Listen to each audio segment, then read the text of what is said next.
Single dad fixes stranger's flat tire in the rain. He had no idea she was looking for someone just like him.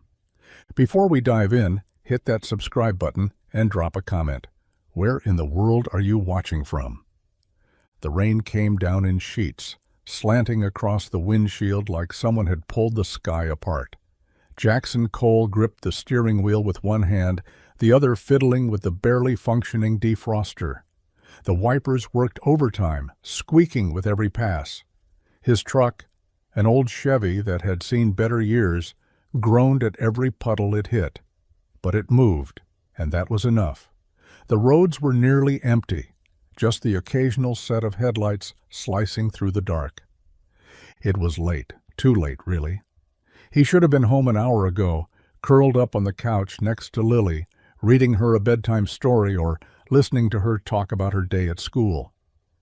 Instead, he'd been under a '97 Corolla for most of the evening, trying to coax life back into an engine that had no business still running. Another favor for someone who couldn't afford much more than a thank you. Jackson never charged what he should. He figured life had taken enough from people already. His thoughts were already at home. Warm socks, leftover spaghetti, and his daughter's laugh when he saw the flash of hazard lights ahead. A white SUV sat awkwardly on the shoulder, its back tire shredded to ribbons.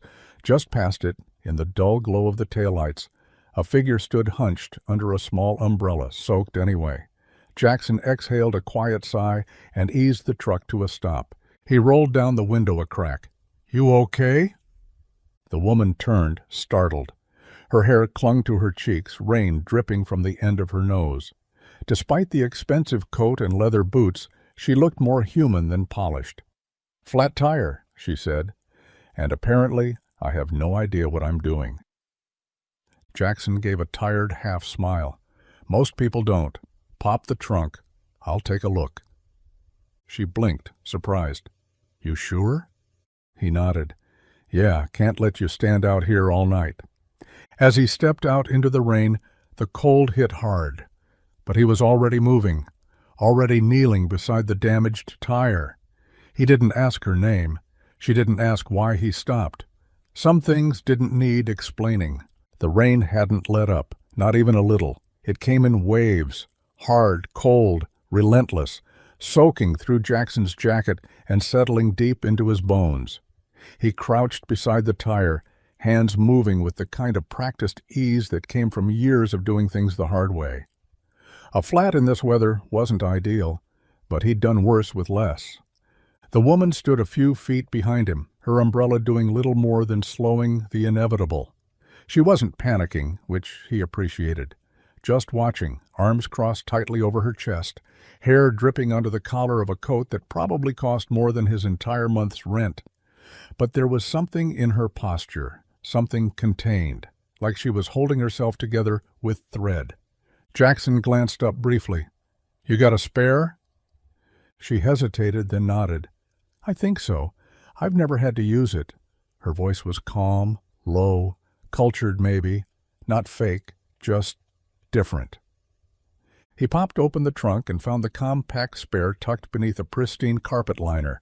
No tools, though, of course. "You ever changed one of these before?"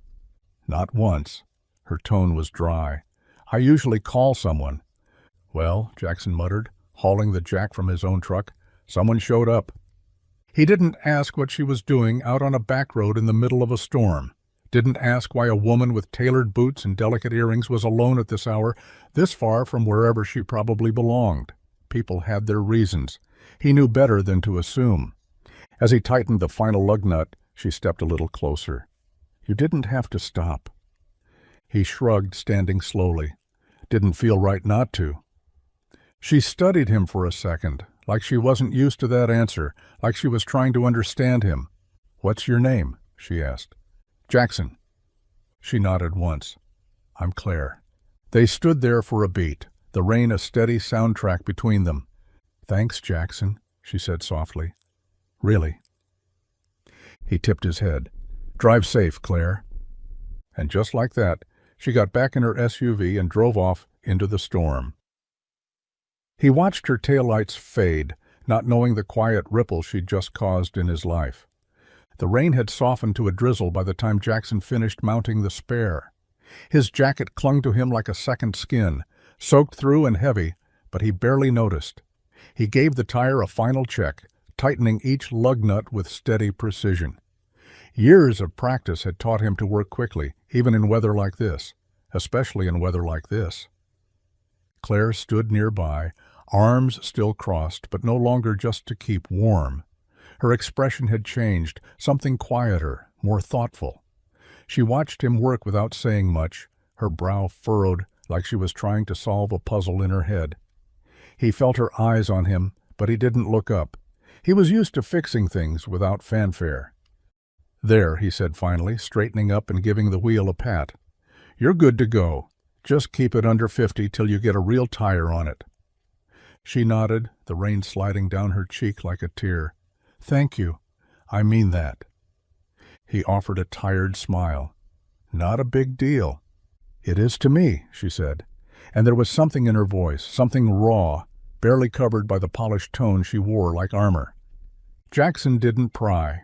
He never did. People opened up when they were ready, or not at all. Instead, he turned to pack up his jack and wrench, moving with a quiet efficiency. Claire shifted on her feet. "Can I pay you for your time?" He shook his head without hesitation. "Nah, just glad I was passing by." "That's rare," she said. "People don't usually help without expecting something in return." Jackson paused, met her eyes. "Well, maybe you've been meeting the wrong people."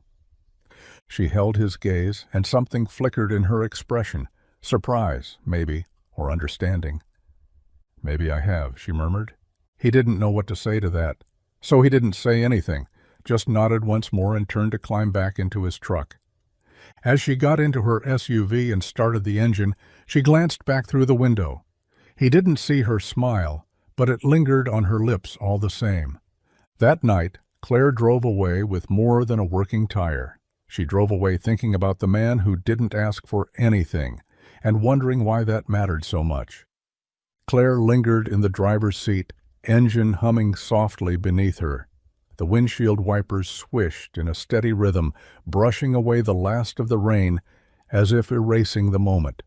But the man who had stopped for her, so unexpectedly, so effortlessly, was still standing there, shutting the tailgate of his old Chevy like it was just another Tuesday night, like helping a stranger in the cold meant nothing at all. She opened her door again, stepping out with hesitation. The night air was sharp, but the rain had finally stopped, leaving behind the faint scent of damp asphalt and earth. Jackson looked up as she approached, expression unreadable but not unkind. "I really do want to pay you," she said, softer this time.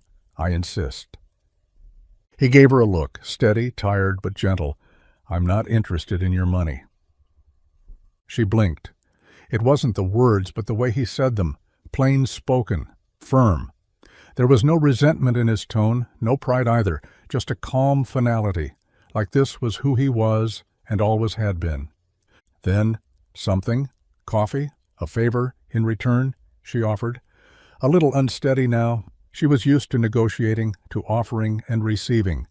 It was strange to find a transaction that ended with nothing exchanged but effort and thanks. Jackson rubbed the back of his neck, glanced down the road. "Look, Claire, some people just stop because someone needs help. That's all." She looked at him for a long moment, not knowing what to say. In her world, everyone wanted something. Favor for favor, name for name. But here, in the middle of nowhere, under a gray sky and broken clouds, this man had given her something rare, sincerity without an angle. He nodded once as if that settled everything. "You take care." And just like that, he turned and climbed into his truck. The door shut with a soft thunk, and a second later his taillights flared to life. No number exchanged, no promise to cross paths again, just Claire standing alone beside her luxury SUV, watching a stranger drive away into the fog. She whispered his name once, "Jackson." Then she got back in her car, pulled onto the road, and drove into the dark with a strange ache she couldn't quite name. The hotel lobby was quiet, lit with the kind of soft, expensive lighting that made everything feel like a dream. Claire, Isabella, stepped through the revolving door and into the marble and glass sanctuary that had become her second home. The bellhop gave her a polite nod, but she waved off any assistance. She didn't need help carrying a purse and wet coat. What she needed was far more complicated. The elevator ride to the top floor was silent. She watched her reflection in the brushed metal walls, rain-damp hair tucked behind one ear, mascara smudged at the corners of her eyes, a weary line between her brows. She looked more like someone who'd run a marathon than a woman who had just come back from a dinner meeting. Only there had been no dinner, just a back road, a flat tire, and a man who refused her money like it meant nothing at all. The penthouse suite greeted her with warm lights and untouched stillness. Floor-to-ceiling windows overlooked the city skyline, glittering like spilled stars. A bottle of wine sat untouched on the dining table next to a room service tray someone had delivered while she was gone. Everything was immaculate, everything in its place, and still it felt hollow. She kicked off her heels, letting them fall where they landed, and sank onto the edge of the velvet couch. Her phone buzzed on the coffee table, 3 missed calls from Mark, her senior VP, and 2 from her assistant. She silenced it without reading the messages. Isabella Grant, CEO of Grant Automotive. The kind of woman people didn't question. The kind of woman who spoke and others fell in line. She had built her life out of strategy, timing, and precision, never allowing chaos or uncertainty to slip through the cracks.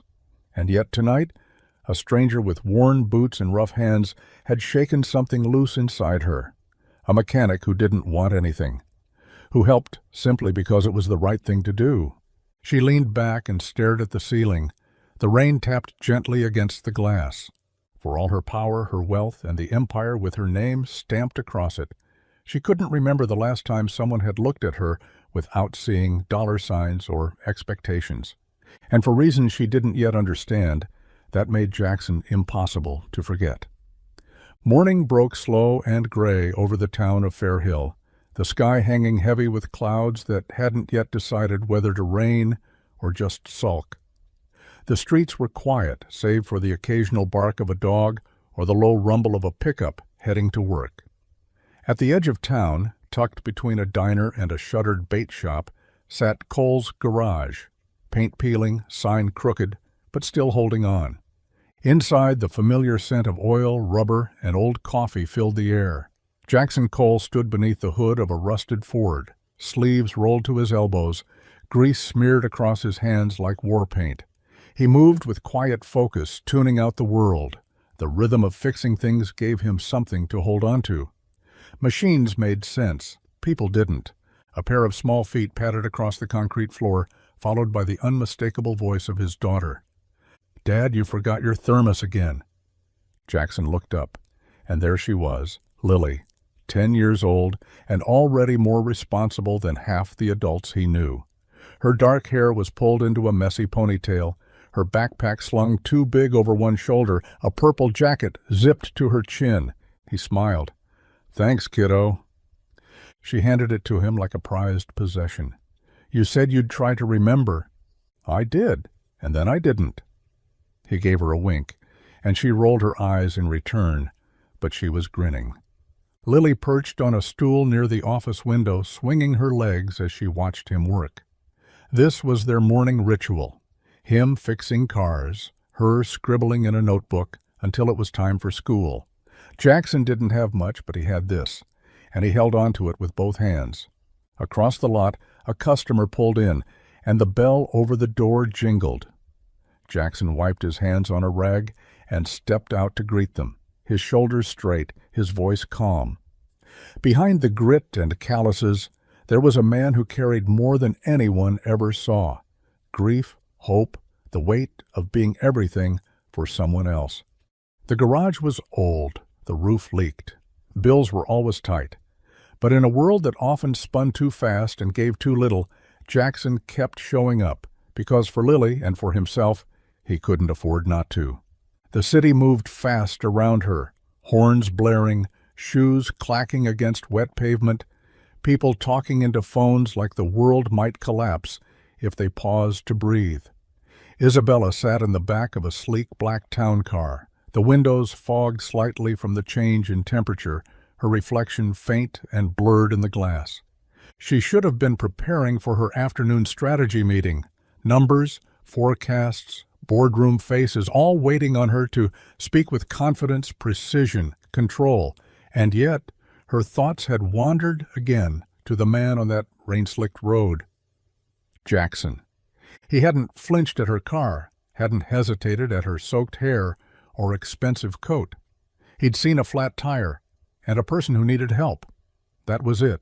No recognition in his eyes, no spark of realization when she'd said her name, just a calm, grounded kindness that felt foreign in the world she moved through. She'd Googled him, of course, Jackson Cole. No social media, no business listings. A basic garage in a town so small it barely warranted a dot on the map. But the search had turned up almost nothing, and somehow that only intrigued her more. He wasn't invisible. He just wasn't trying to be seen. And maybe that was what haunted her the most. "Ma'am," her driver asked, glancing at her through the rear view. "We're at Grant Tower."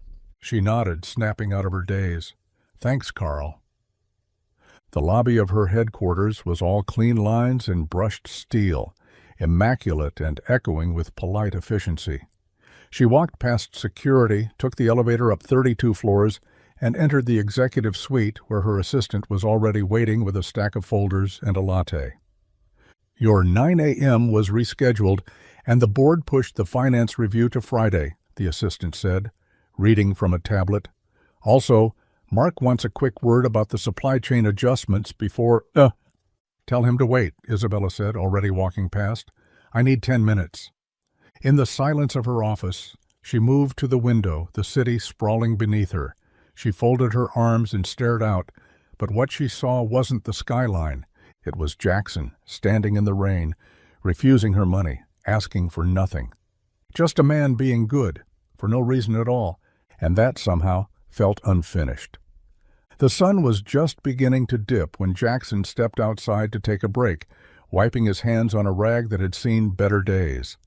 The air was cooler than it had been in days. The kind of breeze that hinted fall was coming early. Across the lot, the low hum of traffic rolled by, steady and familiar.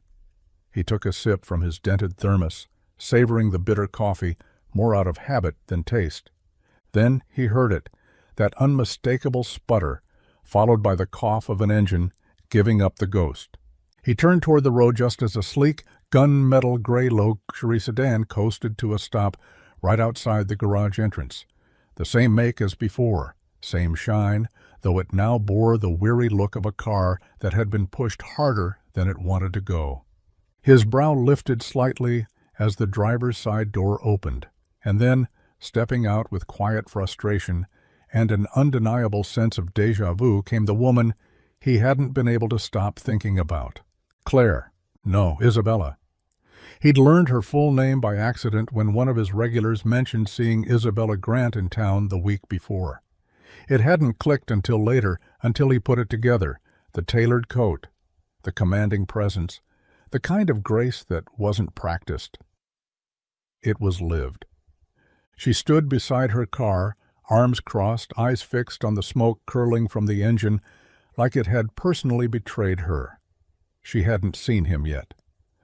Jackson stepped forward, his voice casual, but edged with curiosity. "You have the worst luck with cars."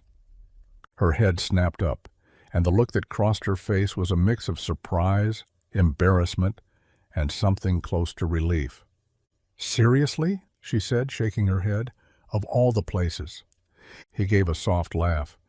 "You keep breaking down within a mile of my garage, people are going to start thinking it's on purpose." "Maybe it is," she murmured under her breath, almost too quiet for him to catch. But he did. She met his gaze, and for a moment neither of them spoke. The city and the country. The woman with everything and the man who fixed what was broken. And yet, here they were again. As if the road had led her back to exactly where she was supposed to be. Jackson crouched beside the luxury sedan, his fingers brushing the edge of the wheel well as he examined the latest issue. "Radiator's running hot," he muttered. "Could be the thermostat, maybe a leak in the line. Hard to say until I pull it apart." Isabella stood a few feet away, arms crossed, the breeze tugging gently at the hem of her blouse. She was dressed down compared to the first time he'd seen her, jeans, boots, a soft gray sweater, but she still carried that same calm elegance, like the world bent slightly to make space for her. He glanced up at her, squinting against the afternoon sun. "You passing through again, or am I just that lucky?" She gave a faint smile, tilting her head. "Bit of both." Jackson straightened, wiping his hands on a nearby towel. "You do realize you broke down less than half a mile from here. Almost feels like fate." He said it with a half smirk, but his eyes were searching hers now, just enough to let the silence stretch. Isabella shrugged, but there was a flicker of something behind her cool expression. "Maybe I just remembered the name on the sign." That answer sat between them, loaded. Not a coincidence, not really. "Can't say I expected to see you again," Jackson said finally. "Well," she replied lightly, "I wasn't exactly planning it. But then again, the world has a funny way of leading you back to the people who make an impression." He didn't know what to say to that, so he didn't. He turned back to the car, letting his silence say what he couldn't. Truth was, he hadn't stopped thinking about her since that rainy night. About the way she watched him like she was trying to solve a riddle she couldn't quite name. About the fact that, even soaked through and frustrated, she'd seemed more real than most people he dealt with daily. She stepped closer, voice a touch softer now. "Is it okay if I wait here while you check it out?" Jackson nodded. "Sure, there's coffee inside. It's not good, but it's warm." "Perfect," she said, and followed him into the garage. And as the door swung shut behind her, Jackson couldn't shake the feeling that whatever this was, it wasn't over, not even close. The coffee was bitter, slightly burnt, and served in a chipped white mug with a faded racing stripe on the side. Jackson handed it to Isabella without apology, and to her credit, she took it with a quiet thank you and didn't complain. She perched on the edge of the old vinyl bench near the garage window, watching as he poured a second cup for himself from the same ancient machine. "You weren't kidding," she said after a sip, lips twitching into a smile. "It's terrible." Jackson leaned against the counter, mug in hand, shrugging. "Told you, I keep it around for the heat, not the flavor." The garage office was small, just enough space for a desk, 2 chairs, and a bulletin board covered in Post-it notes and oil-stained receipts. The hum of traffic outside was a distant murmur, and for a moment it felt like they were in their own little world, removed from the noise. "So," Isabella said, breaking the quiet, "do you fix cars full-time?" He nodded. "Pretty much. Been working with engines since I was 16. Took over the place after my dad passed. It's not glamorous, but it pays enough to keep the lights on and my daughter in school shoes." Her brow lifted slightly. "You have a daughter?" "Lily," he said, and the name softened something in his face. "She's 10 going on 20. Smart, stubborn, makes the world a little better just by being in it." There was a long pause before she asked gently, "Her mom?" Jackson looked down into his cup. "Passed 5 years ago. Cancer." He said it plainly, without the kind of weight that begged for pity, but it was there in the quiet after. Grief that had settled deep, not loud anymore, just a part of him. "I'm sorry," she said. He gave a small nod, then shifted the conversation. "What about you? You don't exactly scream local." She laughed lightly. "No, definitely not from around here. I live in the city. Work keeps me busy." Jackson noted how carefully she said it. Vague, deliberate. "Doing what?" She smiled over the rim of her mug. "Consulting. Long hours. Complicated clients." He didn't press. He could tell she was keeping the details close, but she didn't feel dishonest, just cautious. And he understood that. Outside, the sun had begun to dip behind the clouds again, casting the room in a pale amber light. Jackson took another sip of coffee and met her gaze. "You seem like someone who doesn't break down often," he said. She tilted her head. "You mean the car? Or me?" He chuckled. "Both." Isabella smiled, but this time it didn't quite reach her eyes. "You'd be surprised." The next morning brought a break in the clouds, one of those rare golden hours where everything looked a little softer, a little more hopeful. Jackson stood outside the garage, tools in hand, as Isabella pulled up once again, this time not with smoke billowing or tires flat. Just her, windows down, the scent of fresh coffee trailing in her wake. "Thought I'd bring peace offerings," she said, holding up a tray with 2 coffees in a brown paper bag. "Figured your coffee machine deserved a day off." Jackson raised an eyebrow, amused. "You bribing me with caffeine now?" "Wouldn't dream of it," she said. "This is just gratitude. Upgraded." Before he could reply, the sound of sneakers on concrete caught both their attention. Lily came bounding out of the office door, hair slightly wild, backpack swinging behind her like a cape. She slowed when she saw Isabella, curious but not shy. Jackson turned toward her. "Lily, this is Miss Claire." Isabella smiled gently. "Hi, Lily." The girl studied her for a second, then stepped forward with confidence that caught Isabella off guard. "You're the lady with the broken car," Lily said matter-of-factly. Isabella laughed. "That's me."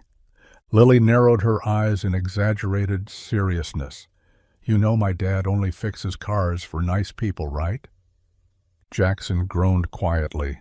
"Lily." But Isabella leaned into the moment, crouching slightly to meet her at eye level. Then, "I'm really glad he helped me." Lily nodded, satisfied. "Okay, want to see my rock collection?" Without waiting for an answer, she grabbed Isabella's hand and led her to a nearby bench, where a mismatched tin box sat open, revealing a dozen carefully arranged stones, each with its own name and backstory. Isabella sat beside her, genuinely listening, as Lily launched into tales of where she'd found each one. Jackson watched from a distance, arms crossed, unsure what to make of the scene. He wasn't used to people fitting into their world so easily, but Isabella, she wasn't just humoring Lily. She was interested. She asked questions. She laughed. She listened like she meant it.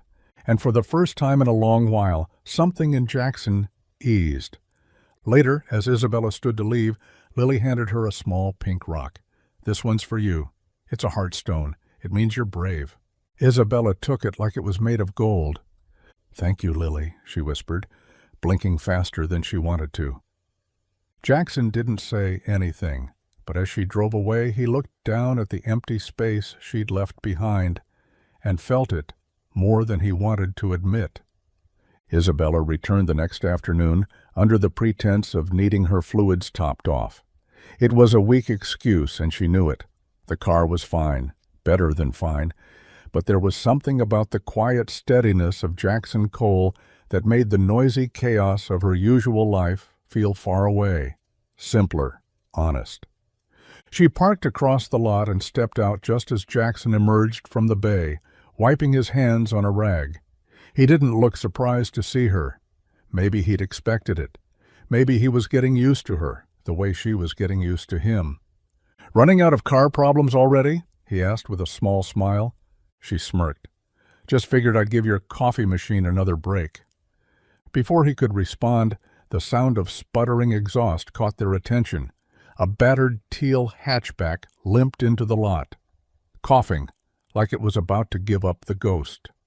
Behind the wheel, an elderly man leaned forward, squinting through thick glasses, his expression a mix of worry and quiet resolve. Jackson straightened immediately. "That's Mr. Denny," he said under his breath, already moving. Isabella stayed where she was, watching. The man climbed out slowly, joints stiff, moving like every step was a negotiation. Jackson met him halfway and clapped a warm hand on his shoulder. "Morning, Mr. D. What's going on with the beast today?" "It's the rattle again," the man said, voice gravelly. "Started last night after bingo." Jackson crouched beside the car, listening closely as the engine idled, then killed it with a turn of the key. You mind if I take a look right now? Mr. Denny hesitated. Don't want to get in your way. Can't afford much either, not this week. Jackson just shook his head. Let's not worry about that. Over the next 30 minutes, Isabella watched him work. Patient, focused, speaking to the older man with the same respect he gave anyone else. There was no rush, no show, no hint of judgment, just a man doing what needed to be done because someone needed help. When he finished, he handed Mr. Denny a folded paper towel with a few notes scribbled in black pen. Should hold you over. If it acts up again, bring her in and we'll figure it out. How much do I owe you? Jackson gave a small shake of his head. Just bring Lily some of that banana bread next time. The man chuckled, clapped him on the back, and drove off slowly, the car sounding a little less like a dying lawnmower. Isabella said nothing for a moment, then, You do that kind of thing often? Jackson glanced at her. What kind of thing? Helping people who can't pay. He shrugged. If I charged everyone what I could, half this town wouldn't drive. She looked at him carefully then, really looked. This wasn't performative. It wasn't charity. It was who he was, a man who fixed what was broken, not just under the hood, and without meaning to, she felt something shift inside her, small but real. She was starting to see the whole picture, and it was nothing like she expected. The sun was beginning its slow descent, casting long shadows over the gravel lot in front of Cole's garage. Jackson stood beside the open bay door, wiping grease from his forearms with a rag that had long since given up pretending to be clean. The air smelled like warm rubber and engine oil, familiar and grounding. Isabella leaned against the fender of her car, arms crossed, watching him with a thoughtful expression. She hadn't brought coffee this time, or a made-up excuse about brake fluid. She was just there, and Jackson didn't seem to mind. You know, she said, not looking at him directly, I've been thinking. He glanced over, wary of where this was going. Always dangerous. She smirked, but didn't back down. This place, it's special, and I don't mean the oil stains and crooked ceiling fan. I mean you, what you've built here. Jackson didn't reply, just tossed the rag onto his workbench and crossed his arms, mirroring her posture. I've seen a lot of businesses, she continued, some that look polished and impressive on the surface, but are hollow underneath. Yours is the opposite. This place matters to people. You matter to people. He gave a short, skeptical laugh. That why you're hanging around? For the charm of my leaky roof and burnt coffee? I'm serious, Jackson. Her tone had shifted, quieter now, honest. He could tell she wasn't trying to flatter him. That wasn't her style. I could help, she said. You're stretched thin, barely keeping up. You've got talent and heart and a town that trusts you. With the right investment, equipment, maybe a second pair of hands, you could grow this, do more good, make it sustainable. Jackson's jaw tensed. He looked away toward the far corner of the lot, where the fence leaned just slightly from years of weather and wear. And in return? He asked. Isabella shrugged. Nothing. Maybe just peace of mind, knowing I'm helping something that deserves to last. He didn't respond right away. When he did, his voice was low. I appreciate it. I do. But I've made it this far on my own. I don't want to owe anyone. You wouldn't, she said. But he shook his head. That's what everyone says, until they expect something. There was no anger in his voice, just tiredness, a quiet wall built brick by brick over the years. Isabella didn't press further. She just nodded, a flicker of disappointment passing through her eyes. And yet, as she turned to leave, she said softly, Well, the offer stands, in case you ever get tired of holding everything together alone. He didn't stop her, but he didn't forget the offer either. It started as a simple thank you. Isabella stood outside the garage just after closing, her silhouette backlit by the fading sun. Jackson was locking up, Lily's backpack already slung over his shoulder as she skipped ahead toward the truck, humming a tune he didn't recognize. The air was warm with the last breath of summer, cicadas humming somewhere in the trees. You've done more for me than you realize, Isabella said, stepping forward. So, dinner? Jackson raised an eyebrow. Dinner? Not a date? She clarified quickly, holding up her hands. Just food, my treat. Lily's invited, too. He hesitated, glancing toward his daughter, who was now balancing on the curb like it was a tightrope. I don't know, he said slowly. We don't exactly eat at places with cloth napkins. Good, Isabella said, smiling, because I booked the back booth at Joni's. Burgers, milkshakes, the works. No white tablecloths in sight. He studied her for a second. The way she said it, casual but hopeful, like she needed this more than she was letting on. All right, he said, but only if Lily gets to pick the milkshake flavors. She can pick mine too, Isabella replied. That night, the three of them sat in the corner booth at Joni's diner. Worn leather seats, jukebox flickering with half-lit numbers, the smell of fried onions clinging to the air. Lily dominated the conversation with stories from school, her words tumbling over each other as she described her latest rock discovery and how she swore her math teacher was part robot. Jackson listened with that quiet pride that made Isabella's chest ache just a little.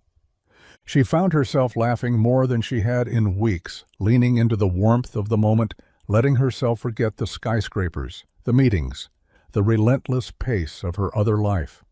When Lily ducked away to the bathroom, Isabella glanced across the table. You're a good dad, Jackson. He looked up, a little surprised by the sincerity in her voice. Just doing my best. They held each other's gaze for a beat too long. Not quite awkward, just charged, like there was something unspoken neither of them had the courage to name. The check came. Jackson reached for it instinctively. Isabella stopped him with a look. Not a date, she said, her smile gentle, but still my treat. And he let her. Outside, under the neon glow of the diner sign, Jackson helped Lily into the truck. Isabella stood by the curb, arms folded, the night cool now. Thanks, he said quietly. For dinner? For this. She nodded, her eyes soft. Any time. As he drove off, she stood watching until the taillights disappeared. There was no kiss, no promises, just a feeling neither of them could quite explain. Something shifting, something beginning. The evening air was thick with the hum of crickets, the sky a canvas of fading lavender streaked with early stars. Jackson sat on the back steps of his house, an old mug of tea cradled in his hands. The porch light cast a soft glow on the patchy lawn where Lily had left a trail of jump ropes and sidewalk chalk. She was asleep now, curled in bed with her favorite stuffed dinosaur tucked under one arm. He stared into the yard, but his mind had slipped elsewhere, years back. To a porch not much different from this one. To a summer night filled with laughter, the smell of grilled peaches, and the sound of his wife's voice singing along to the radio just a little off-key. Anna. The ache of her name hadn't dulled, not really. Time hadn't softened the sharpness. It had just buried it beneath the weight of daily routines, lunches packed, bills paid, tires changed. He still remembered the way she'd laughed with her whole body, how her hand always found his even when they didn't speak, how she'd made everything feel possible, even when life was falling apart. She was gone now, had been for 5 years, and some nights, like this one, the quiet was too loud, and her absence too real. Miles away, in a hotel suite high above the city, Isabella sat in a chair near the window, barefoot, a glass of red wine untouched on the side table. She clutched a faded photograph, the edges worn soft from years of handling. A man stood beside her in the image, polished and handsome, in a tailored suit. Her former fiancé, the man who'd once promised the world, and who had, instead, fractured it. He hadn't just lied, he'd built a life on deception. Behind closed doors, he'd taken her name and her trust and used them to grease the wheels of his ambition. It wasn't just betrayal, it was erasure, and after the public fallout, the headlines, the boardroom whispers, she had vowed never to need anyone again. Isabella placed the photo face down on the table and stood, pressing her forehead to the cool window glass. Below, the city lights sparkled like nothing had ever broken. And maybe that was the lie they all told themselves. That time healed, that grief faded, that trust could be rebuilt. But maybe, just maybe, some wounds weren't meant to disappear. Maybe they just waited for someone willing to see them. The next morning brought with it the golden warmth of early autumn, sunlight filtering through thinning leaves, the scent of dry grass in the breeze. Jackson was under the hood of an old station wagon, sleeves rolled, hands deep in an engine that had more rust than hope. The radio played low in the background, some country song about second chances and dirt roads. Typical.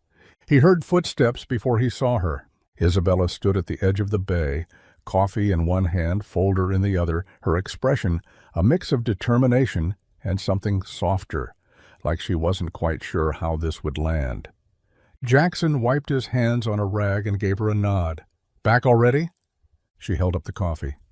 "Still trying to convert you to the good stuff." He accepted it with a small smile. "And the folder?" She hesitated. "That's the real reason I came." He raised an eyebrow but said nothing, just stepped back and gestured toward the workbench.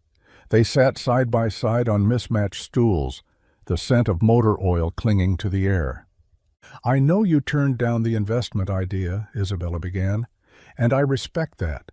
But I've been thinking, there might be another way I can help, something that doesn't mess with your independence." Jackson sipped the coffee, watching her carefully. "I'm listening." She opened the folder and spread out a few papers, basic outlines, handwritten notes, sketches of ideas that were raw but earnest. "What if we built something here," she said, "something bigger than just repairs, a program for teens, for single parents, veterans, people who need skills, who need work. You teach them, give them experience.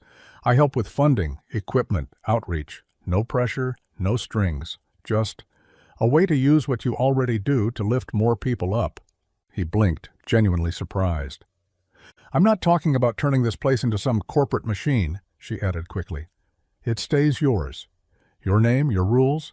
I just want to help amplify it." Jackson looked down at the papers, then at her. "Why?" Her eyes met his. "Because what you're doing here already matters. I just think more people should feel what it's like to be seen the way you see them." He didn't answer right away. The idea settled over him slowly, like rain on dry earth. It wasn't about money. It wasn't about charity. It was about building something that lasted, together. And that was a very different offer. The transformation didn't happen overnight. It crept in quietly. One paint can, one cleared-out storage room, one long evening sorting through rusted tools and broken parts that no one had touched in years. But slowly, steadily, Cole's garage began to shift into something more than just a place where cars got fixed. It started with a single flyer, printed in black and white and pinned to the bulletin board in the diner. "Free Saturday workshops. Learn basic auto repair. No experience needed." Jackson rolled his eyes at first, thinking no one would show. But when 6 teenagers wandered in the next weekend, awkward, uncertain, curious, he found himself talking about carburetors and oil filters to kids who had never held a wrench in their life. And they listened. Isabella sat in the corner that day, sipping coffee and smiling quietly. She didn't interrupt. She didn't instruct. She simply watched him in his element, and every so often she'd scribble something in her notebook, ideas, tweaks, names of community groups she wanted to reach out to.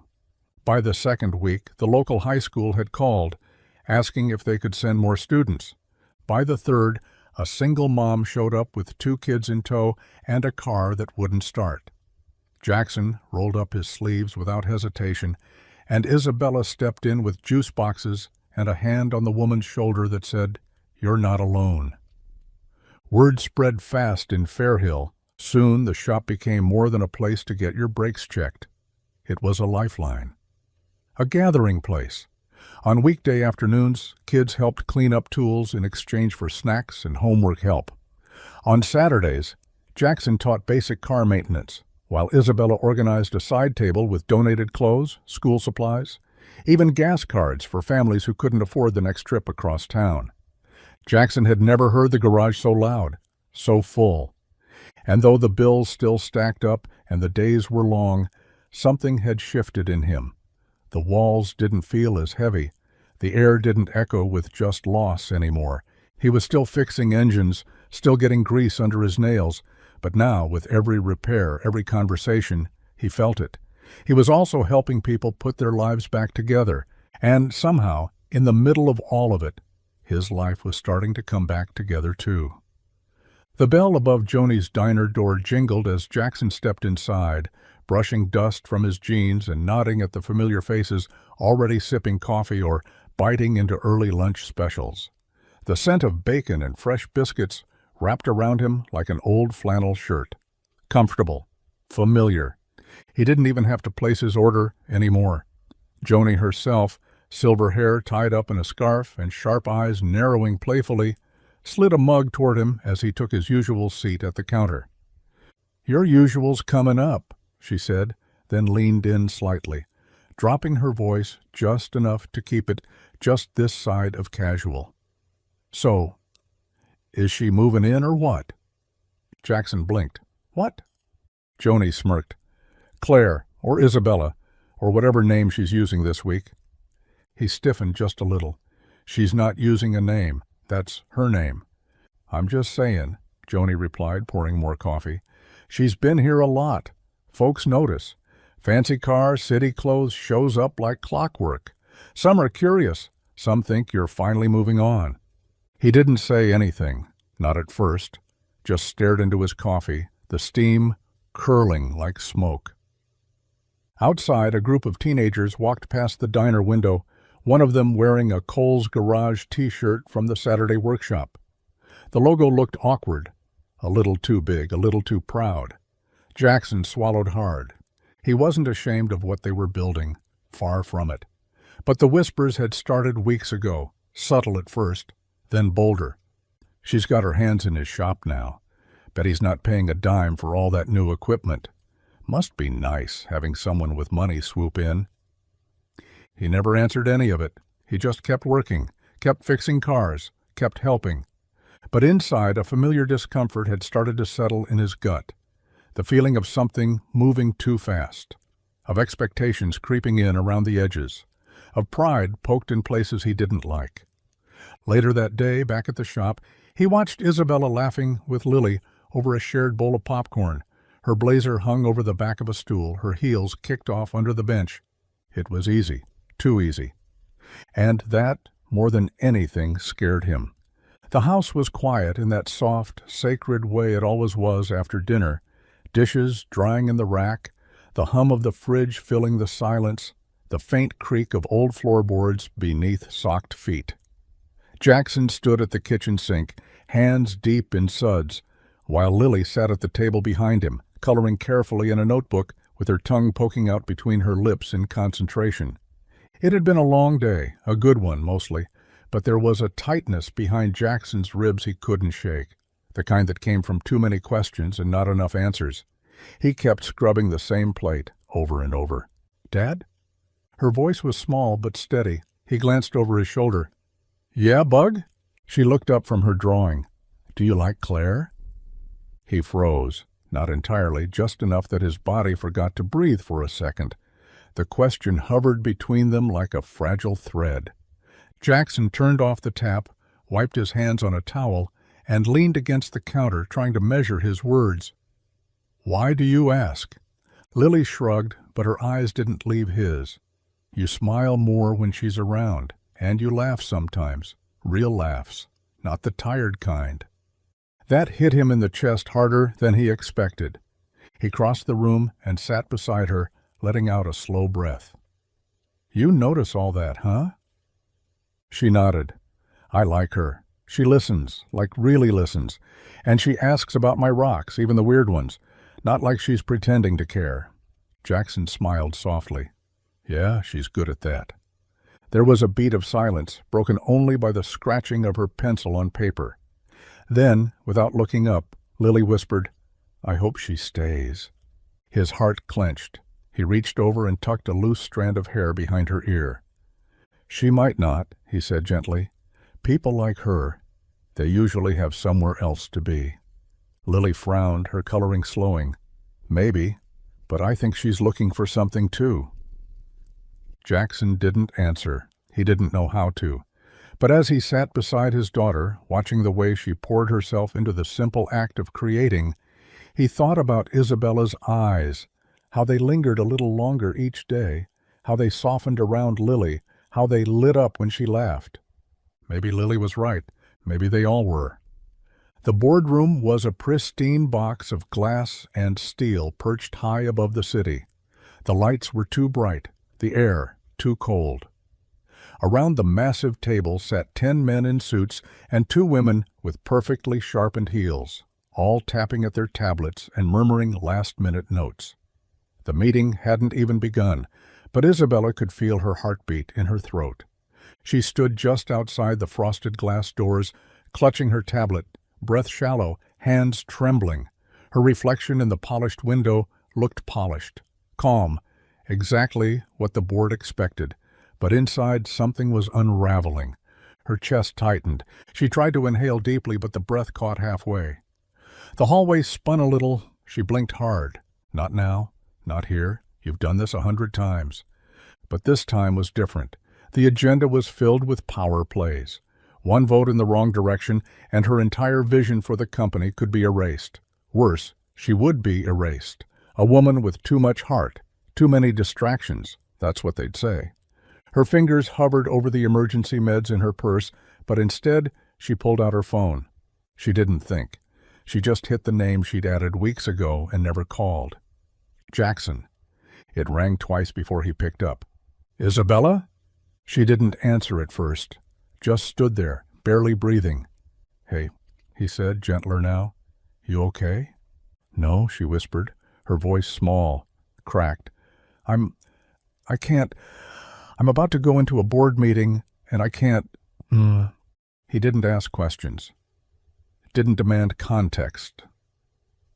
He just responded like he'd been waiting to catch her.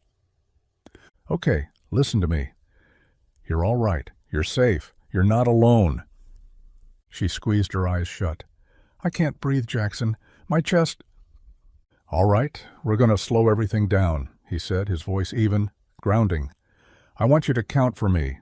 4 in, hold it, 4 out. You know the drill. With me now. She followed his words like a lifeline. Inhale, hold, exhale, again and again. His voice didn't waver, not once. When the spinning stopped and her shoulders loosened, she opened her eyes and realized she was crouched against the hallway wall, tears drying on her cheeks. I'm sorry, she whispered. Don't be, he said. You called. That means you knew you didn't have to go through it alone. Silence sat between them, thick with things neither had said yet. Do you want me to stay on while you go in? He asked softly. No, she replied, wiping her face with the sleeve of her blazer. But thank you for answering. Always. And for the first time in a very long while, she walked into the boardroom knowing someone outside of that glass cared. Not about her decisions or her numbers or her strategy. Just about her. The rain came slow that night, a gentle drizzle that painted the asphalt in silver streaks and made the garage lights shimmer like something out of a dream. Jackson stood just outside the bay, a wrench dangling loosely in one hand, watching the world turn quiet around him. The storm was nothing serious, just enough to hush the town and soak the earth. Isabella leaned against the wall under the awning, her arms crossed loosely, hair pulled back but already curling in the damp. She'd shown up late, unannounced, wearing jeans and a soft black sweater, no heels this time, just her. Just real. Neither of them spoke for a while. Jackson tightened the last bolt on the car beside him and set the wrench down. He wiped his hands on the same oil-stained rag he always carried and walked over to where she stood, just far enough beneath the overhang to stay dry. You ever sleep? He asked. She smiled, tired but warm. Not really. You? Only when Lily lets me." They laughed, soft and close, the kind of laughter that filled the spaces silence couldn't. "I shouldn't be here," she said eventually, her voice barely above the sound of the rain on metal. He looked at her then, really looked, the lines of her face in the low light, the vulnerability in her eyes. "But you are," he replied, and then, without fanfare or overthinking, she stepped closer. So did he. Like gravity had finally finished the job it started weeks ago. Her hand brushed his chest, unsure. His breath caught in his throat. The kiss was quiet, slow, like testing the shape of something they hadn't dared imagine before. Her lips were soft and tentative, and he responded like a man trying to remember how to be touched without breaking. But then they pulled back, almost at the same time. Jackson stared at her, his heartbeat loud in his ears. "I didn't mean to, but—" "Me neither," she interrupted gently, though she didn't move away. "I just—" He nodded. "I know." The rain fell steady around them, a curtain of sound and feeling neither one of them could step through just yet. They stood there for a long moment, the air between them thick with everything they couldn't say.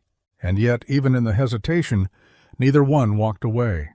The knock on Isabella's office door came with the crisp rhythm of someone used to walking into rooms they didn't belong in and making them theirs anyway.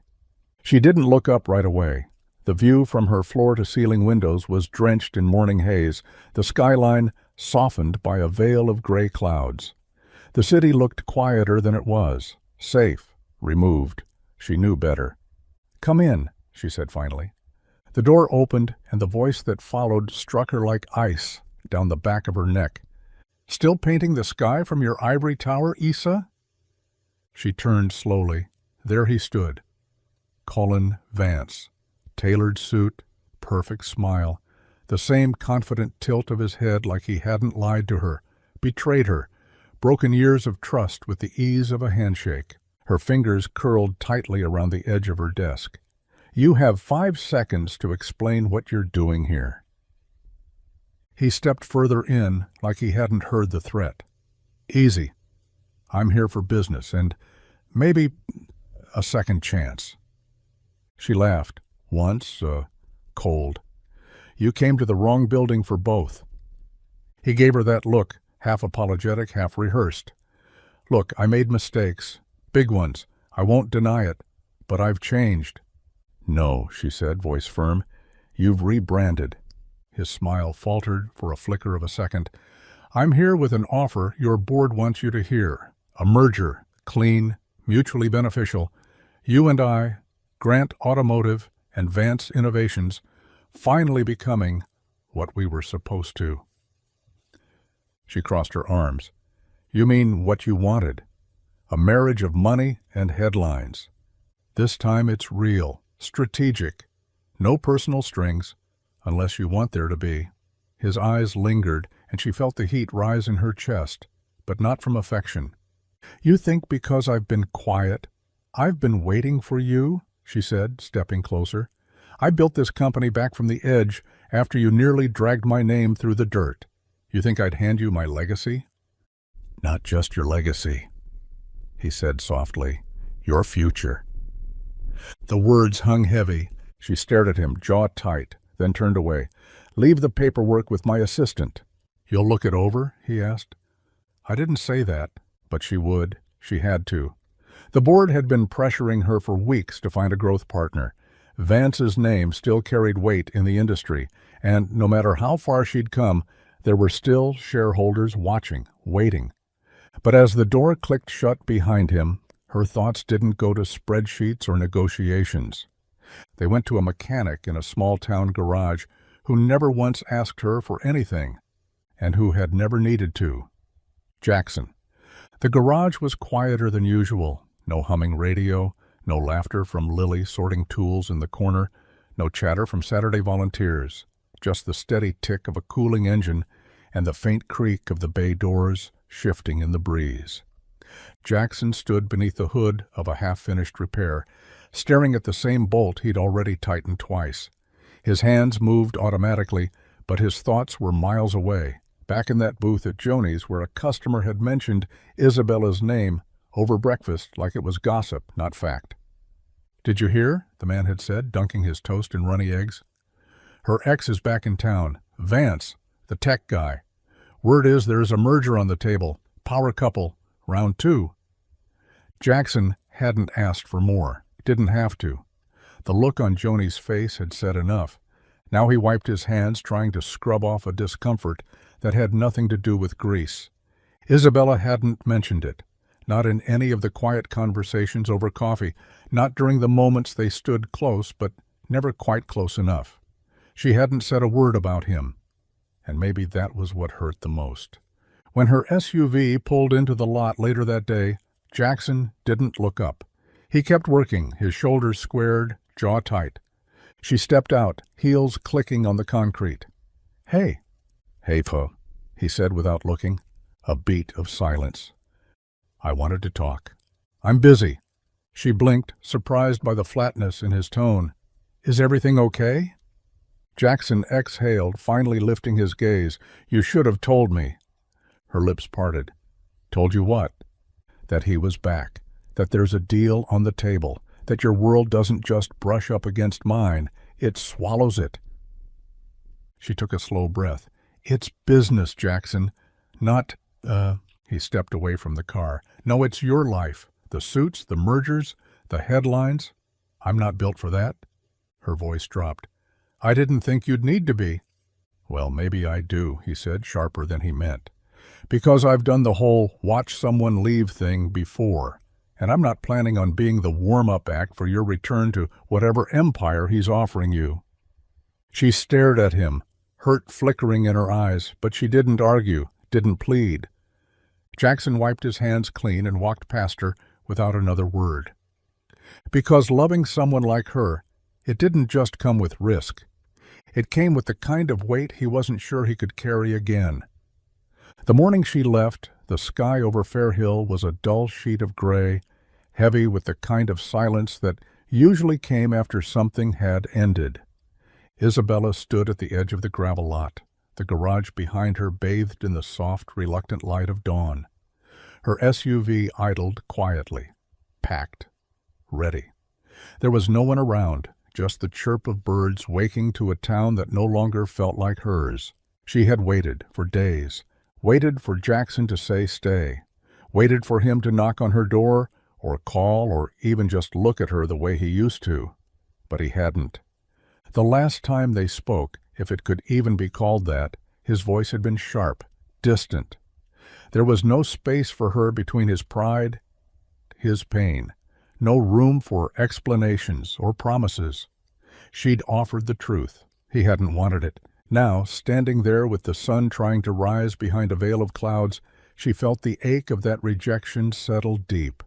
Not because she hadn't expected it, but because she had hoped, naively, maybe, that he would be different. She turned one last time to look at the garage. It hadn't changed. Still small, still worn, still filled with the sound of engines and the scent of oil and something like belonging, and still utterly his. She thought about Lily, about the rock the girl had given her, still in the console of her car. "Heart stone," Lily had said, "for bravery." It didn't feel brave to leave, but staying, unwanted, would have felt worse. Isabella climbed into the driver's seat and closed the door softly, like she didn't want to wake a sleeping memory. Her hands gripped the wheel, her eyes stung. As she pulled onto the road, the rain began again, just a light drizzle at first, then harder, tapping against the windshield like fingers trying to pull her back. But she didn't turn around. She drove toward the city, toward meetings, toward the kind of life she'd once thought she wanted, her chest hollow, her heart quietly breaking. Because this time, she wasn't walking away to protect herself. She was leaving because he wouldn't let her stay. The days blurred together after Isabella left. Jackson threw himself into the garage with a kind of quiet ferocity. Early mornings, late nights, grease-stained hands that rarely stopped moving. If he wasn't under the hood of a car, he was sweeping the floors, rearranging shelves that didn't need rearranging, checking inventory twice.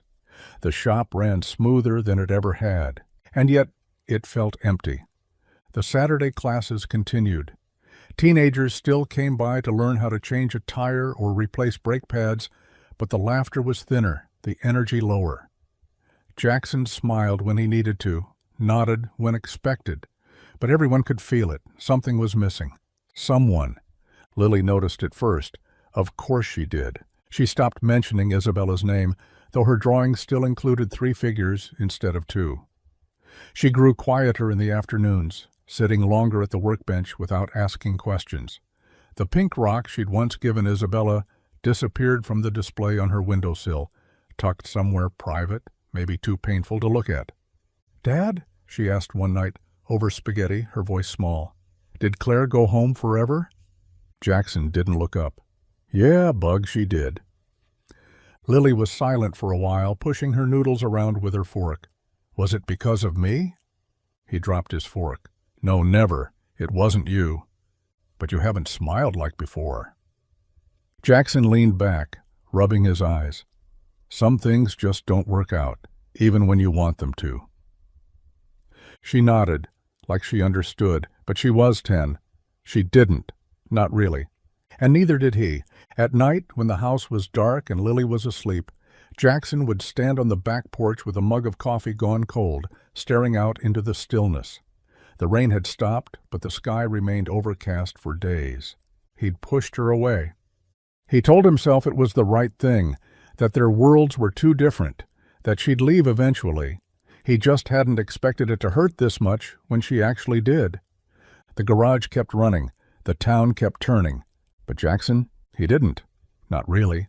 Not anymore. It was tucked between a stack of invoices on his desk, barely visible, almost forgotten. Jackson found it on a Wednesday morning, when the sky was pale and still, and the coffee tasted like cardboard. He was sorting through paperwork, chasing the distraction of routine, when the edge of creamy stationery caught his eye. Unmarked, no return address, just his name written in familiar handwriting, deliberate, steady, unmistakably hers. Jackson. He stared at it for a long moment before picking it up. Part of him didn't want to read it. The other part had been waiting for this, aching for it really, without admitting as much. He opened it slowly. "I don't know if you'll find this. Maybe you'll toss it. Maybe you'll read it and forget it. But I had to leave something behind because walking away without saying what I meant, that wasn't fair. Not to you, not to Lily, not to me. I came back to Fair Hill by accident, but I stayed on purpose. I stayed because I saw something I hadn't seen in a long time, something real, something good. I saw it in you, in the way you treat people, the way you protect what matters, the way you love your daughter like she's the center of the universe. I didn't expect to feel anything. I didn't plan for you. And I certainly didn't plan to fall for your quiet strength or your stubborn pride or the way your eyes soften when you talk about Lily. I didn't tell you about the merger because I wasn't sure it mattered. I thought maybe we could build something different together. Not a business, a life. But I pushed too hard. Or maybe you pulled too far away. I don't blame you. I just wish you'd seen me, not as someone who might leave, but as someone who finally wanted to stay. You once told me some people just help because it's the right thing to do. That stuck with me. I guess this letter is my version of that. No agenda, no pitch, just the truth. If you ever want to find me, you know how. If not, thank you for reminding me what it feels like to be seen. Isabella. Jackson sat there in silence, the letter trembling slightly in his hands. The garage around him buzzed faintly with life. An engine starting in the bay, someone laughing outside, but none of it reached him. Because in her words, in her truth, something cracked open. And for the first time in weeks, he realized what he'd been missing wasn't just her presence. It was the chance he never let himself take.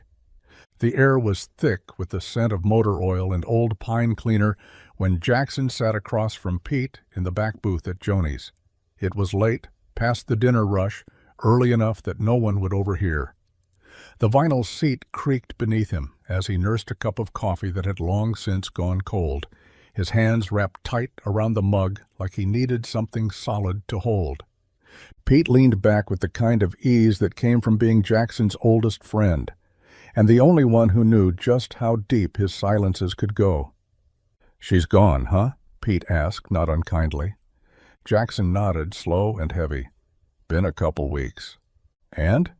Jackson let out a breath through his nose. "And I let her walk away." Pete raised an eyebrow. "She run off, or did you push?" Jackson didn't answer right away. He looked out the window, watching headlights roll past in the dark like brief passing thoughts. Then he turned back, jaw tight. "I told myself it was the smart thing," he said finally. "That she didn't belong here. That her life, everything about it, was too different. Too far from mine." "And now?" Pete asked. "Now I'm wondering if I was just scared." Pete didn't say anything. He didn't have to. Jackson rubbed a hand over his face, the words thick in his throat. "You know what it's like, losing someone. When Anna died, it broke something in me. I kept it together for Lily, but since then, I've built this life with no room for anything else, safer that way." "But empty," Pete added. "Yeah," Jackson's voice cracked on the word. "She made it feel full again, not just the shop or the house, me. And I shut her out because I was too afraid to lose again. I didn't even give her the chance to stay." Pete leaned forward, arms on the table. "So what are you going to do now? Keep pretending this town is enough? That your heart's some broken machine that can't be rebuilt?" Jackson let out a shaky laugh. "I don't know, man. I just know she deserved more than what I gave her." "And maybe," Pete said, finishing his coffee with a shrug, "you've still got time to give it." Jackson looked down at his hands, rough, calloused, capable of fixing everything except the one thing that truly mattered. Until now. The city felt like another world, faster, louder, sharper at the edges. Jackson hadn't been in years, not since Anna's funeral, when crowds and honking horns felt like too much noise for a heart too broken. But now, as he drove through its maze of glass and steel, Lily humming softly in the back seat, the noise felt manageable. Necessary, even. He hadn't told her much, just that they were going on a short trip. Lily didn't ask questions. She packed her favorite book, her glittery rock, and 2 peanut butter sandwiches without a word. But when they crossed the city limits and the skyline rose around them, she leaned forward in her seat. "Are we going to see Claire?" Jackson tightened his grip on the wheel. "Yeah, Bug, I think we are." He didn't know exactly where to start, just a name scribbled in a notepad from her letter, Grant Automotive HQ. That and the memory of her voice, soft and breaking over the phone, when she said she couldn't breathe. He had no speech prepared, no big sweeping apology. All he had were sleepless nights, an ache he could no longer ignore, and a letter that had rewired the parts of him that once believed love was too dangerous to try again. They pulled up outside a sleek glass building that towered like a promise he wasn't sure he deserved. Jackson parked the truck on a side street, completely out of place beside luxury sedans and spotless town cars. "You gonna be okay?"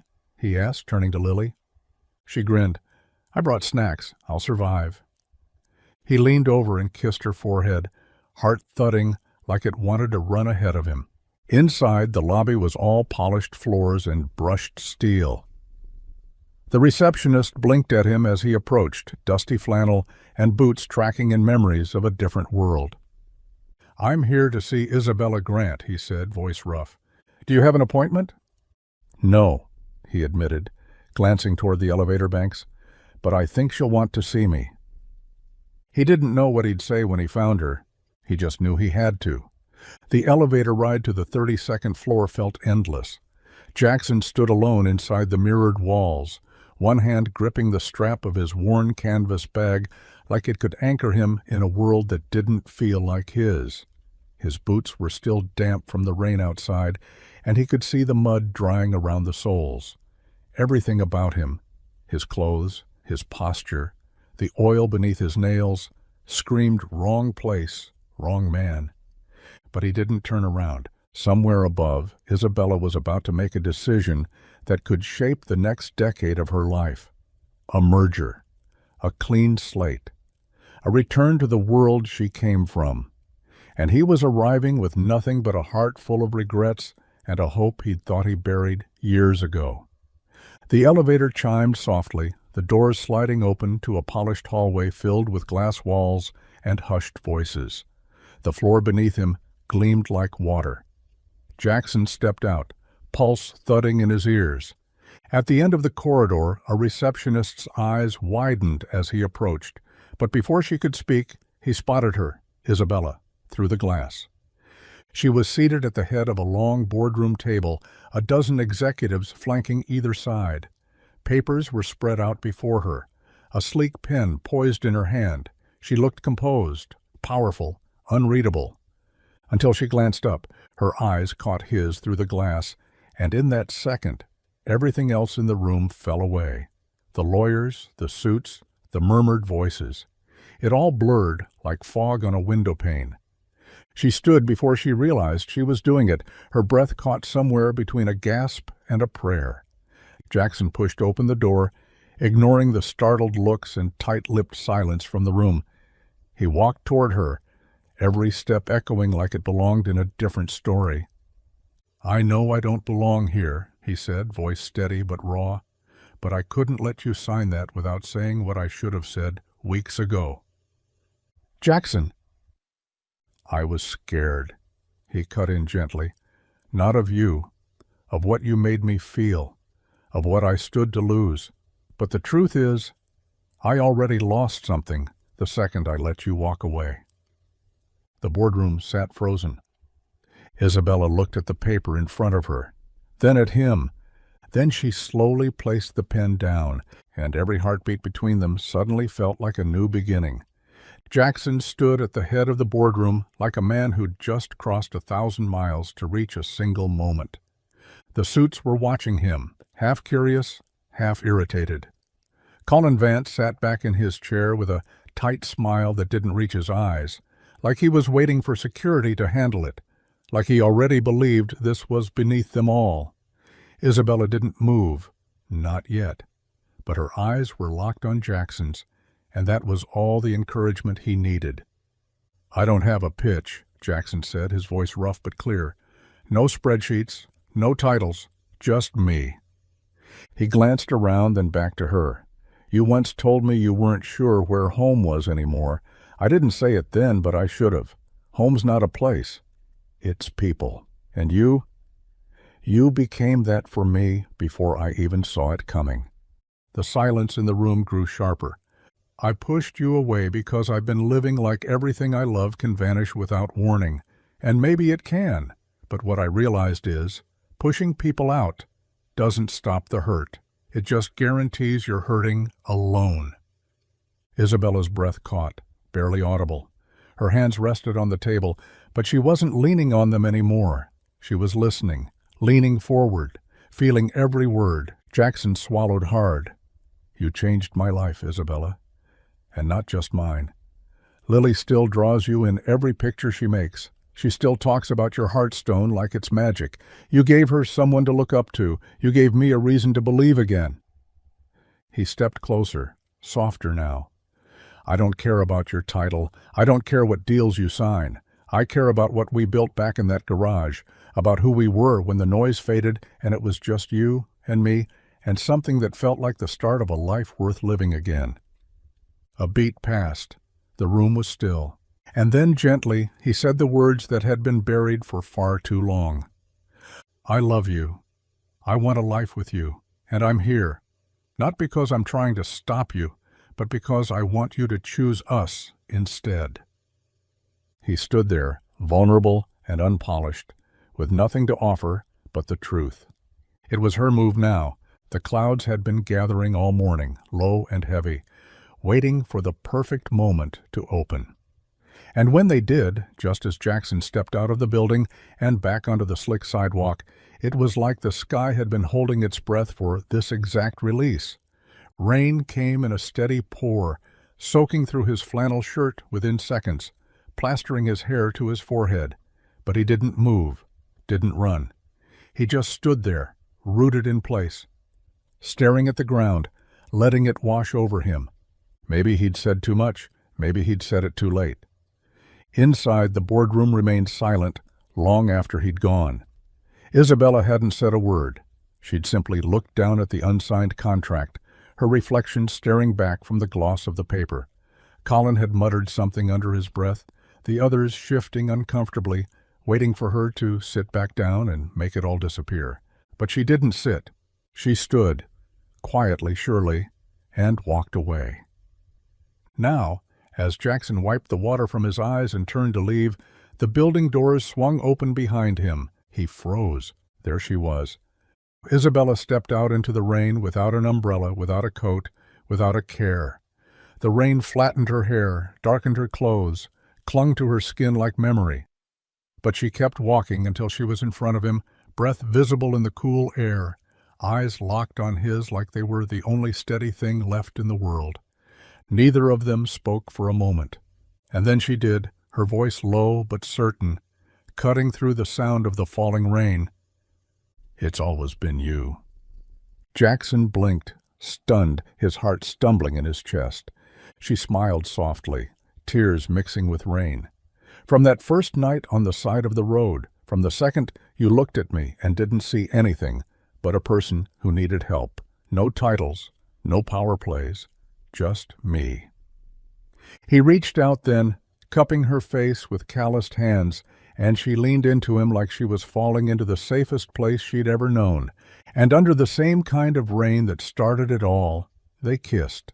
Not like the first time, careful and uncertain, but like a homecoming, like love that had waited and finally been chosen. The For Lease sign disappeared from the window of the old bakery on Main Street one early October morning.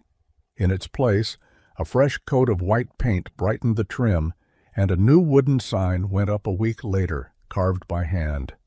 The Hearth. Coffee, books, and second chances.